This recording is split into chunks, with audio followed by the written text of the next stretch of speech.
धनतेरस की कथा। धनतेरस के दिन इस कथा को सुनने से मनुष्य को मृत्यु से बचने की सुरक्षा कवच का पता चलता है। तो आइए दोस्तों कथा सुनते हैं। एक बार यमराज ने अपने दूतों से पूछा कि क्या लोगों के प्राण लेते समय तुम्हें किसी पर दया भी आती है? यमदूत संकोच में पड़कर बोले, नहीं महाराज, हमें तो आपकी आज्ञा का पालन करते हैं, हमें दया भाव से क्या लेना देना। यमराज ने सोचा शायद ये संकोच के कारण ऐसा बोल रहे हैं। यमराज उन्हें निर्भय करते हुए बोले, संकोच मत करो, यदि कभी कहीं तुम्हारा मन पसीजा हो तो निडर होकर बोलो। तब यमदूतों ने डरते डरते कहा, हाँ सचमुच महाराज, एक ऐसी घटना घटी थी कि हमारा भी हृदय कांप उठा था। यमराज ने बड़े उत्सुक होकर पूछा, ऐसी क्या घटना घटी थी? दूतों ने कहा, महाराज, हंस नाम का राजा एक दिन शिकार के लिए गया।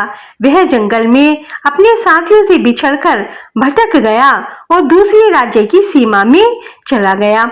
फिर वहां के राजा हेमा ने राजा हंस का बड़ा स्वागत सत्कार किया। ठीक उसी दिन राजा हेमा की पत्नी ने एक पुत्र को जन्म दिया। ज्योतिष गणना करके बताया कि यह बालक विवाह के 4 दिन बाद मर जाएगा। राजा के आदेश से उस बालक को यमुना तट पर एक गुफा में ब्रह्मचारी के रूप में रखा गया, यहाँ तक कि उसे स्त्रियों की छाया भी नहीं पहुँचने दी गई। लेकिन विधि का विधान तो अड़िग है। समय तेजी से बीतता जा रहा था। संयोग से एक दिन राजा हंस की बेटी यमुना तट पर निकल गई और उसने उस ब्रह्मचारी युवक को देखा और उससे प्रेम विवाह कर लिया। चौथा दिन आया और राजकुमार मृत्यु को प्राप्त हुआ।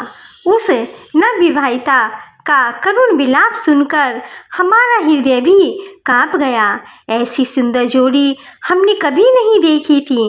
वे साक्षात कामदेव और रति से भी कम नहीं थे। उस व्यक्ति को कालग्रस्त करते समय हमारी आंखों से आंसू रुक नहीं रहे थे। यमराज ने द्रवित होकर कहा, फिर क्या किया जाए? विधि के विधान की मर्यादा बनाए रखने के लिए हमें ऐसा प्रिय कार्य भी करना पड़ता है। तभी एक दूत ने पूछा, हे महाराज, क्या अकाल मृत्यु से बचने का कोई उपाय है?